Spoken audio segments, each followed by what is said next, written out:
I had that lived experience of living out of the intensive care and having no choice but to be fully looked after by a whole ward of incredible human beings who changed my life, who changed my vision for my business and how it impacted community and how I wanted to move alongside community.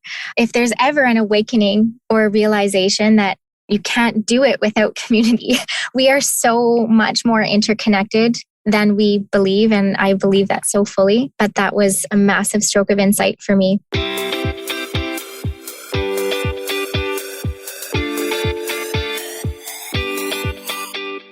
Hey, it's Renee. Welcome to the Into the Wild Show, a podcast designed to encourage women to take their back of the napkin idea, launch it, and grow a wildly successful business. I founded We Wild Women, an entrepreneur training company, to help women like you, moms and go-getters, start the business of their dreams the right way. Not too long ago, I launched my $1 million agency when I was 8 months pregnant with my first son and welcomed my second son only 11 months later. So I know how to grow businesses and babies. Join me as I teach you the guiding principles and how to start and grow your business while overcoming the voice in your head screaming, "It's not possible." These raw and funny episodes will make you feel like you're right here with me, sipping on some Pinot and leaving more confident saying, "Yes, I can." Every episode leaves you with some action items and a real kick in the ass to get started. Here on Into the Wild, you'll hear from other trailblazing entrepreneurs and experts because I know that the best advice is from someone who's successfully done it before. So put your headphones on, grab a cup of coffee, and tune in because Into the Wild is about to begin. Subscribe to my mom's podcast.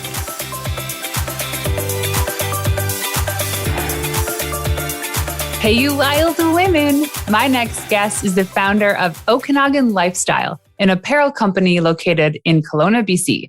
Beyond her e-commerce direct sales model business, Okanagan Lifestyle Apparel lies a focused passion aimed at fostering strong and meaningful connectivity in the Okanagan community and surrounding region. Jaclyn is a passionate past member of the Mamas for Mamas, a nonprofit board of directors, and has been a passionate collaborator with the KG8 Foundation, which is the hospital here in Kelowna. Okanagan Lifestyle Apparel was recognized as a best startup company by Czech Creative and Now Media 3 years in a row from 2016 to 2018, as well as a best retail small business in 2018 and 2020 as voted by the community. In 2020, Jaclyn was a top 3 finalist for Entrepreneur of the Year by the Kelowna Chamber of Commerce and is a force to be reckoned with. Please welcome the incredible Jaclyn Robertson. Hello, Renee. I am excited and happy to be here. Thank you for having me today. Oh, I'm so excited. You put on a very special skirt today for this recording. Yes, I did, just for you. I was thinking of you this morning, feeling inspired, thinking of my strokes of insight and inspiration over the years. And I loved your story on, discovering this pink skirt, seeing it in California, having a vision and manifestation for creating something based on seeing that.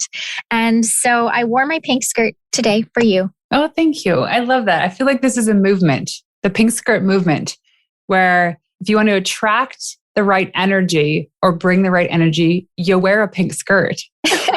Or, many different things. But yes, for me, that was impactful. I love that because you're bringing this so the story of the pink skirt, long and short of it, is that someone one day asked me, what did success look like to me?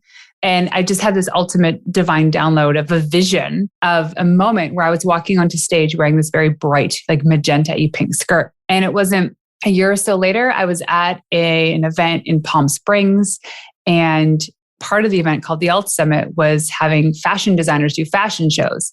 And it was one of the first models just started walking out and she was wearing the pink shirt that I had envisioned. And I was like, whoa, okay, this is a sign and I need to get this skirt. So years later, I finally ordered the skirt and it's hanging in my closet as my inspiration every single morning, walking in there saying, I'm doing this for my community, for my collective. And I will wear that pink skirt on stage when the only time I'm allowed to wear it is on stage. So you wore yours today to join me today. I wore mine today to join you. Yes, I did. I've been listening lovingly to your podcast and the brilliant women that you've had on and their inspiration and the businesses that they run and the conversations you've been having, and honored to be here.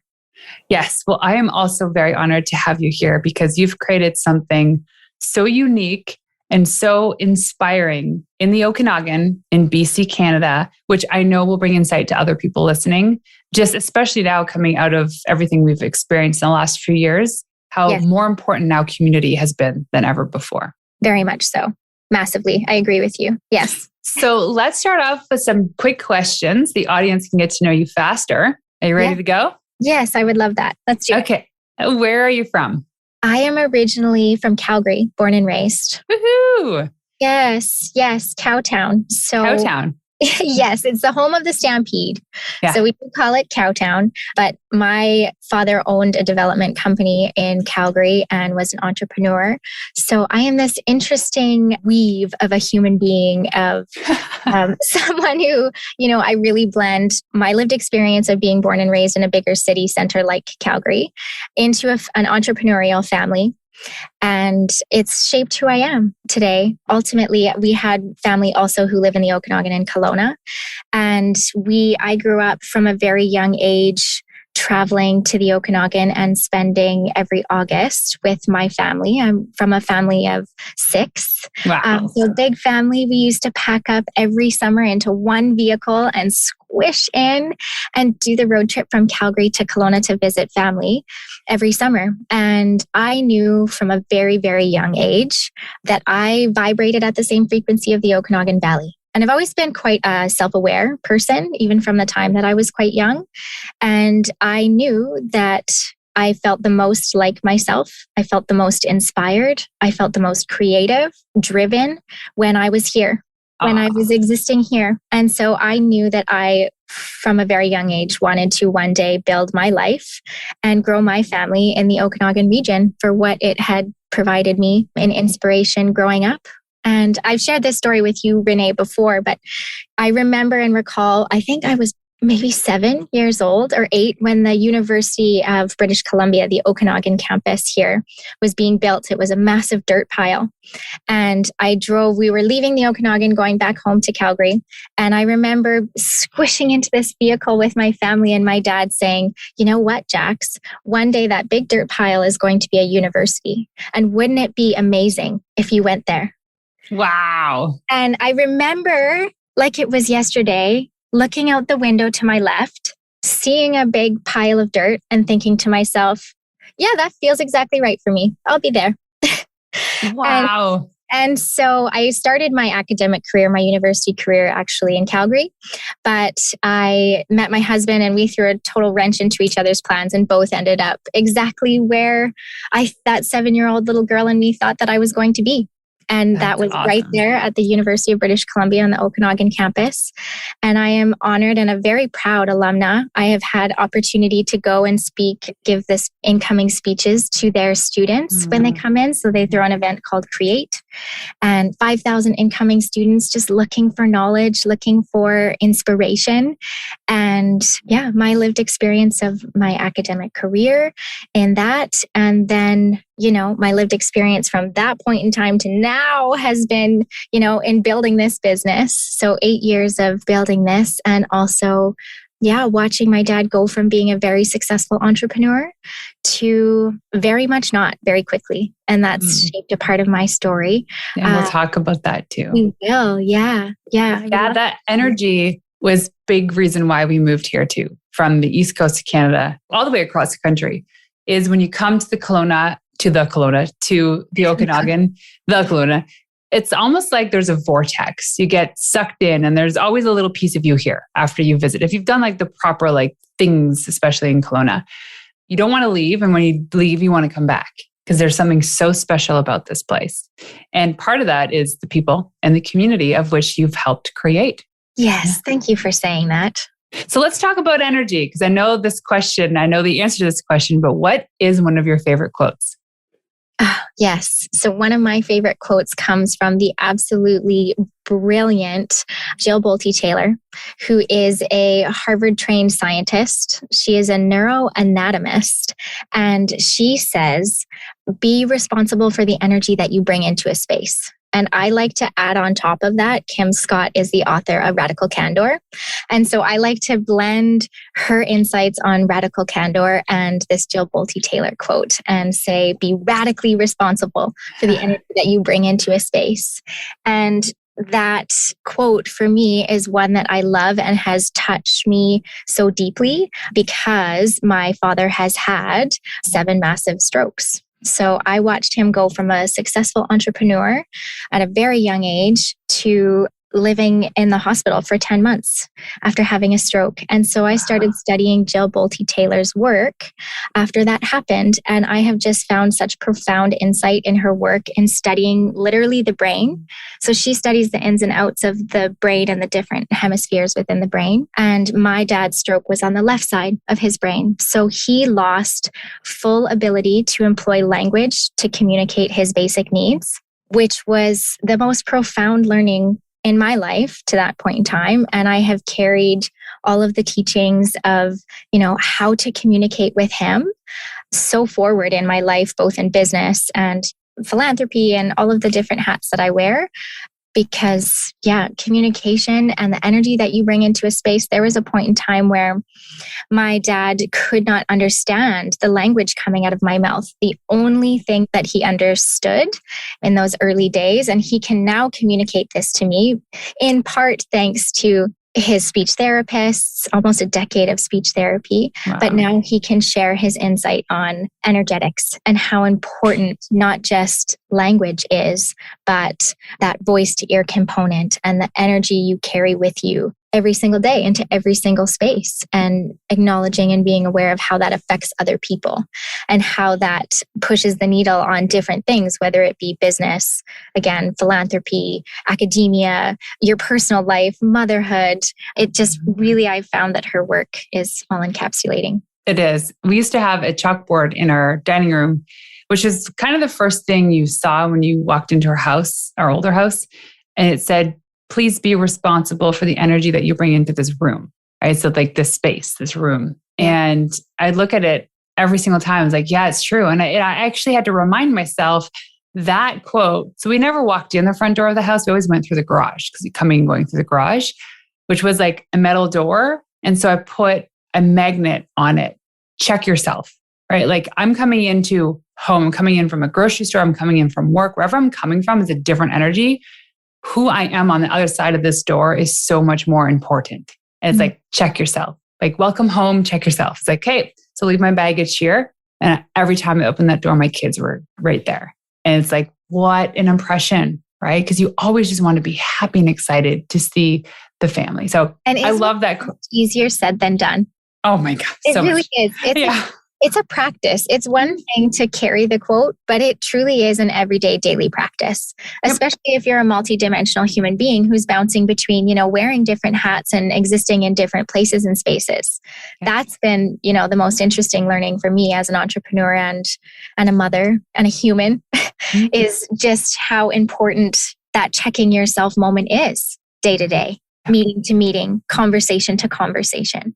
So what is one of the best pieces of business advice you ever received? I carry with me Steve Jobs. Be equally proud of what you have said no to as to what you have said yes to. Yeah. So in business, for me, that has just been so very key. Also, one of my mentors says often about growth. He talks about growth in terms of sustainable growth. And he says, growth for growth's sake is the ideology of a cancer cell. So choose your growth wisely and prepare for it. Yeah, strategically. So those two have been top of mind recently, especially lately. Yeah, I remember working or chatting with a friend of mine and we're talking about this. I love that analogy. And I always said it's sustainable businesses grow sustainably, right? It's like sustainably, it's like, yes, you can make $10 million, but how you get there doesn't have to be overnight. If there's no urgency, then don't. But yes, sustainable businesses grow sustainably. Okay, so what is one of your biggest business mistakes? I would say ensuring you're choosing wisely. And again, it comes back around to the energetics. So choosing wisely the people that you have in your space, supporting you in terms of the business that you're running, who your investors are, who your potential co-founders are, who your future alignment, trajectory is. My biggest business learning has been going against what my intuition has been and bringing people kind of on towards the movement. Yes. Yes. People is huge. Yes. People is massive in the right timing, and especially in the learning through pandemic. Yeah. So much conversation around that too. But this podcast started at the beginning of the pandemic. And it'd be interesting to go back to some of those conversations to understand what we were thinking back then compared to now. But Yes. People have changed. Like people have changed, their perspectives have changed. A lot has shifted, which they call it the mass resignation in business, but I feel like it's the mass reset. I love that. Just looking to be more aligned with what they're doing on the day to day. So yes, a lot of people are quitting jobs and moving on, but it's because there's more motivation, there's more inspiration, and there's more forgiveness in people being more aligned with what they do, the rooms that they're walking into, right? Because that energy has to be for them. Yes. So, okay, one last quick question. What is a book you can recommend today? I recommend Radical Candor from Kim Scott often. I love Jill Bolte Taylor's My Stroke of Insight. I know you love this book also, Cal Newport, Deep Work. Also, 24/7 is on my mind often lately. 24/7 talks about balancing your digital life with kind of your deep work. So it talks about the importance of having an off-screen day in terms of productivity. So that one has been, on my mind. Yeah. And in the book, Deep Work too, he talks about how Cal suggests how if you have a time of day that you're done work, so say it's 5 p.m., because most people are done around then, is be done work at 5 p.m. Don't go and check your email. Don't go and dabble in that stuff because it actually hinders your productivity the next day. And so if you're checking out at 5, check out. Go and be with your family. Go do the sport, do the hobby, do the thing. That's not work. We live in this society where we think we always have to be on. If we don't check an email or reply to an email within 2 hours, it's like, oh no, you're not active or productive. But productivity is best when you've been taking a pause, right? When you take time away. Absolutely. I learned that vastly through pandemic and having time in front of the face of my 2 young boys and really, setting stricter boundaries than ever before. And I think we've seen so many people doing that, especially working parents who are juggling some glass balls, some rubber balls at the same time. And those boundaries for productivity have been so key. And that 24/7 book that a friend of mine recommended was massively helpful for me. Awesome. Put that in the show notes. I would love to know now. Let's go deep on this stuff. What inspired you to start your company, Okanagan Lifestyle? Many things. The first of which, community development. I saw from a very young age these profound industries that exist in the Okanagan. We have viticulture, which is our wine. We had wedding industries. We have agriculture, aviation, tourism, just these incredible different sectors within this region that are thriving all at the same time, interestingly. And when I first came and moved to this region, I felt as though there was so much opportunity for improvement in terms of collaboration amongst the different industries, in terms of community building. And it's such a profoundly unique region and space. I celebrate it for what it's given to me in terms of the inspiration in my life and how it's motivated me and kept me active and with my family outdoors so often. So it was really for me a way to create something that would be a positive movement in this world-class region. Yeah, and you've done some really incredible things as part of your brand. One of which now is, you can't see it, but she's actually installed a climbing wall in her shop, right? You sell apparel and now there's this climbing wall in your shop. So what was the inspiration in putting that up? And with who did you do this as well? I love that question. So it was my vision from day one to move from e-commerce based into, if I was moving into brick and mortar, it was my high passion to move into experiential retail and have something that I could move in community with, that our community could do together to be connected. And so we have this really incredible space that kind of interweaves community and movement and different other local businesses we collaborate with on. So we have this incredible climbing wall as an installment present day for a few months. And it's in collaboration with a friend of ours who owns climbing gyms here in Kelowna. He owns 2, but also he is someone who is just a profound community builder. Yeah. So when, we were looking at pandemic and what was happening in community and put our thinking caps together on how we could problem solve in community connectivity right now, leading up into the summer for our local community, installing something that would bring people together. We just here in BC had our masks removed last week.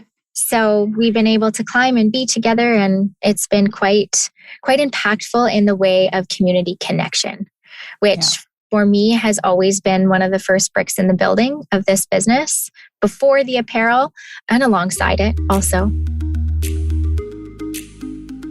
Pursuing big ideas, following your dreams, and taking chances can feel scary, especially if you're doing this all alone.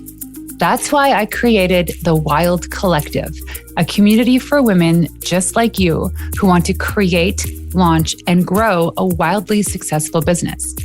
Whether you're just starting out or in a rut or aiming for the first $1 million in sales, there is nothing more powerful than surrounding yourself with a community of women just like you that want to succeed.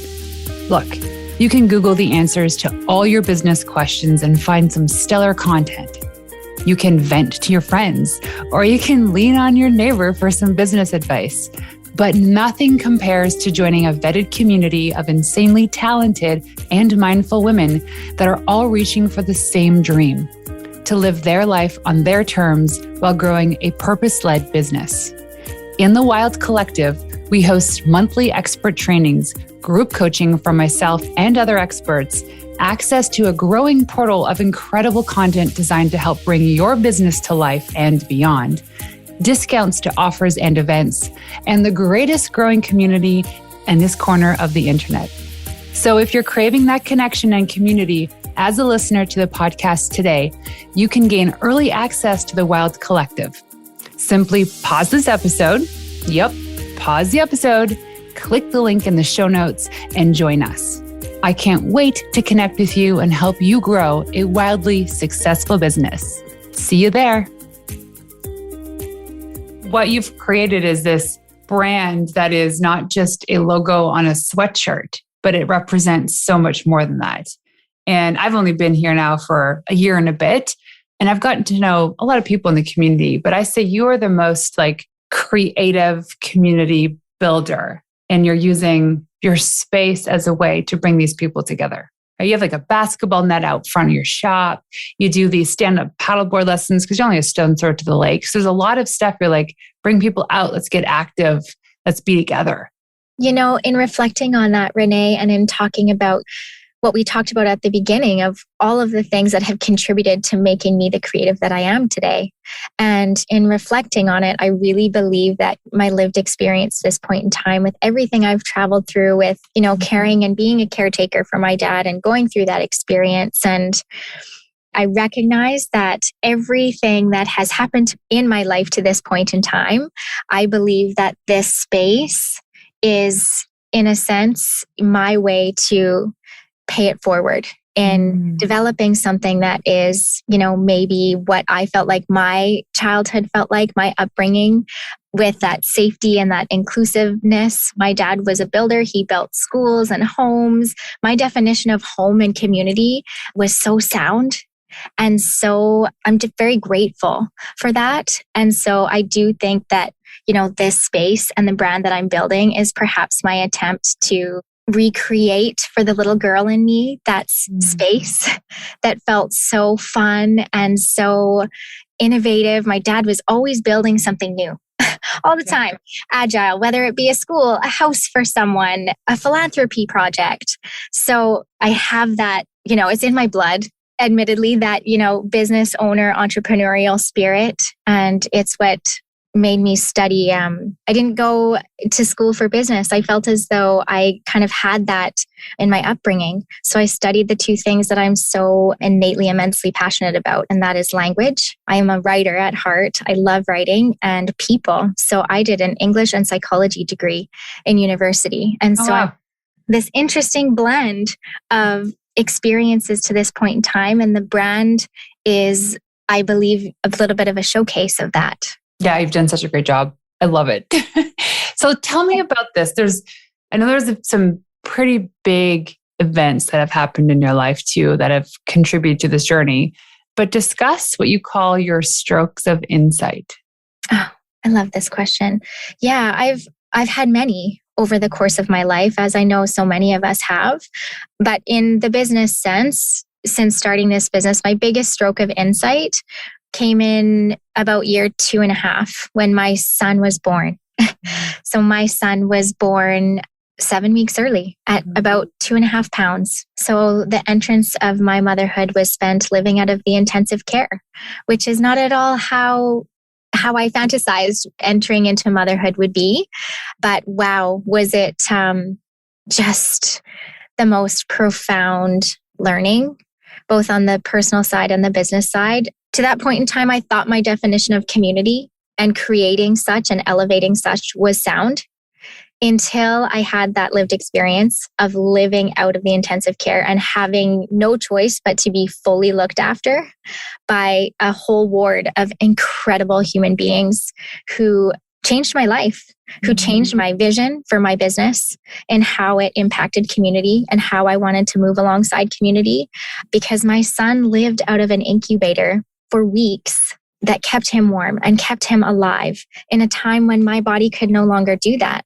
And that incubator was donated by community members who I had worked with in community to that point in time. So, if there's ever an awakening or a realization that you can't do it without community, we are so much more interconnected than we believe. And I believe that so fully. But that was a massive stroke of insight for me. I mean, it goes to show that without that community, you wouldn't have access to those resources. So who knows where you guys would have been? Who knows, right? And I always say, like, when you're starting a business, absolutely focus on the community. But even before that, it's like, how much also can you give back with the capacity that you have?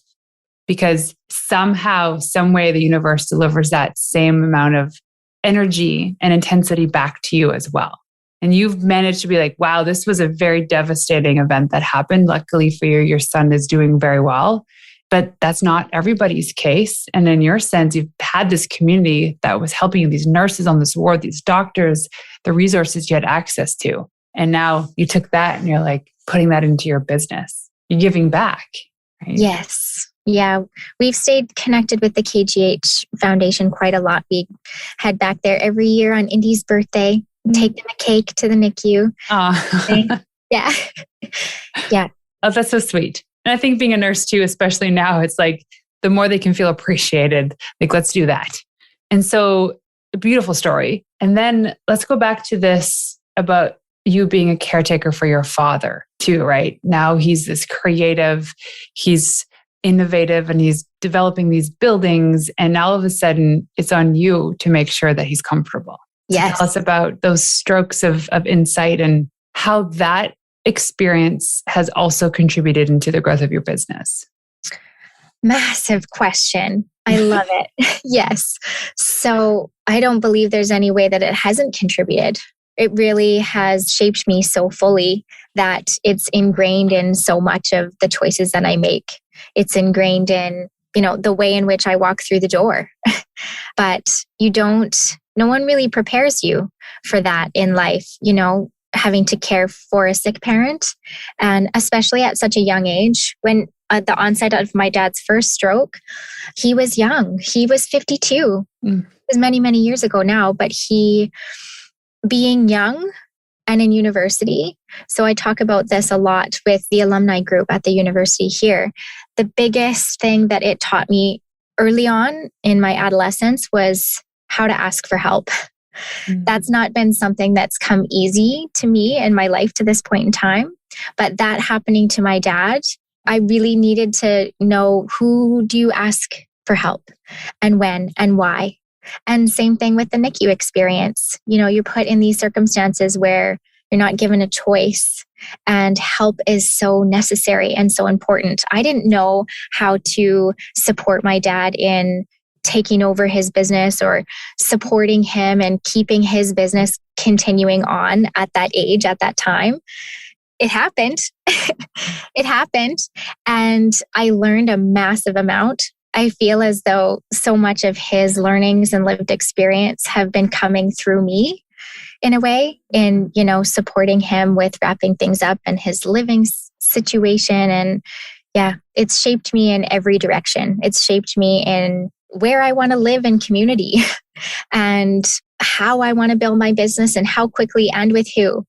Because, I watched him build his business and love it so much and think that he had so much time to really enjoy family and friends. And he didn't necessarily have this balance of incredible mentorship, recreation, movement. He was so driven and focused on his work.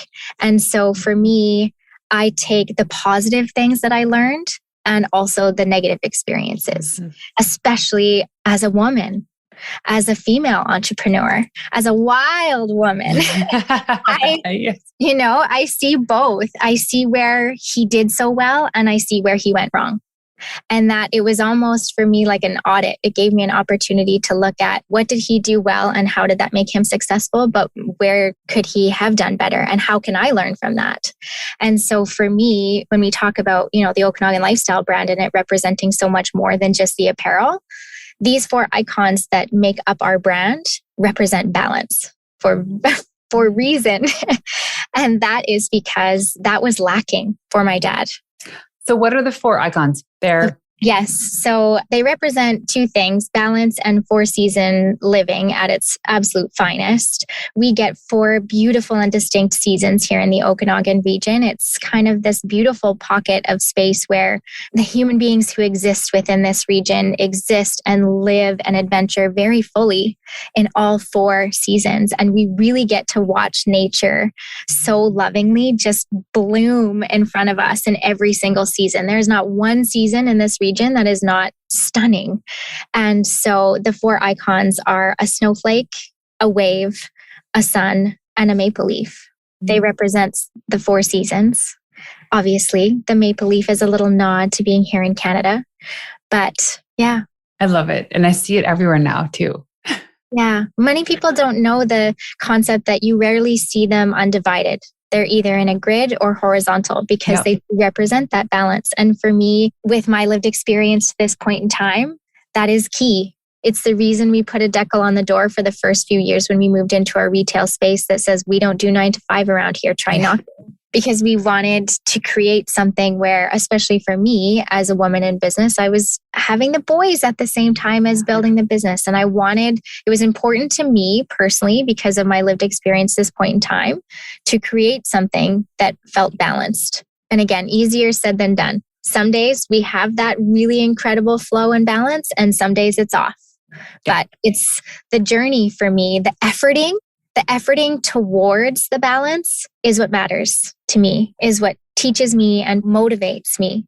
And I love that now, knowing more about the logo too, is how these seasons represent seasons in our life, seasons in parenting, seasons in business. Yes. As Tony Robbins says, the winter is coming. So I've been to Business Mastery, and what he meant by that, and it could have been the dead of July, is the winter is coming mean you have to make sure that your business is prepared for those tough days. And we do as mothers, as women too, we have to prepare for those moments where it's like, I don't know if I can survive this. And we figure out how to get through it. And I know anytime I've been through something so difficult, I never did it alone. There's always been people and community, a collective there to support me. And as women too, especially, we need this more than ever. Like, let's just be each other's biggest cheerleader. Yes. Yes. This is something that in this short amount of time since you and I have met, I feel that so much from you. You're just this fierce cheerleader for women in, the corners that you exist in. And I agree with you profoundly. It's necessary. And how good does that feel? Knowing it's like, there's at least one woman out there I know is cheering me on. Yes. Yeah. Right. And so imagine you can be that for other people. Yes. And then just think back to those moments where like this person nominated me for an award, or she recommends that my apparel be in someone else's big event. But the cheerleader is like, it's a tough role, but at the same time, as much as you can give that cheering to even just one other person, could be the thing they need to get through something you have no clue they're going through. Absolutely. And again, this is why I love this quote, and I brought it to the table today. Be radically responsible for the energy that you bring. When you're walking down the street, are you meeting eye contact with the other person who's walking alongside you? It doesn't have to be something so profound or a full cheerleader suit or a pink skirt. It can really and truly be those little impactful things. For my dad, it was the moment of, I knew and had it explained to me that he wouldn't understand a single word that I said when I arrived in his hospital room. He went in the span of a day to being my dad, walking, talking, to not being able to understand me or communicate back, not being able to walk, talk, move for 10 months. He could understand some things, but mostly he could only feel the energy that we brought into his face. If we were crying and upset or nervous, he would feel that. And so I think in our cheerleading, in our coaching, in our operating of our businesses, in our motivating of our teams, in our teaching our children, in our friendships, it's just so profound and so blatantly obvious to me, maybe because of my lens and lived experience of, what I've gone through, but it just matters so much. And it's been mattering to me so much, especially, on the other side of what we've traveled through in pandemic and in what we chatted about in, who you surround yourself with matters so much. And what you put out matters so much. Okay, this has been awesome. I'm feeling so energized right now, motivated. I have one last question for you. Okay. When I ask you what it means to be a wild woman, what is that for you? That is being radically responsible for the energy that you bring to all of the spaces that you exist in, unapologetically. Yes. You're wild. You're so wild. Okay. So if someone wants to go online to find you, follow you, buy some Okanagan Lifestyle Apparel, or come visit us in the Okanagan, where can they go? Come to Cannery Lane if you'd love to visit us. We are one of those brands that we are juicy in person with our space. So come and visit us in the heart of the cultural district in downtown Kelowna. And online, you can find us on Instagram at Okanagan Lifestyle. All the places, Twitter, Okanagan Lifestyle, TikTok. Instagram. Yes. Well, thank you so much for joining us today. This has been an incredible conversation. Thank you for having me. It's been an honor. So there you have it. Thank you for tuning in to another episode of Into the Wild.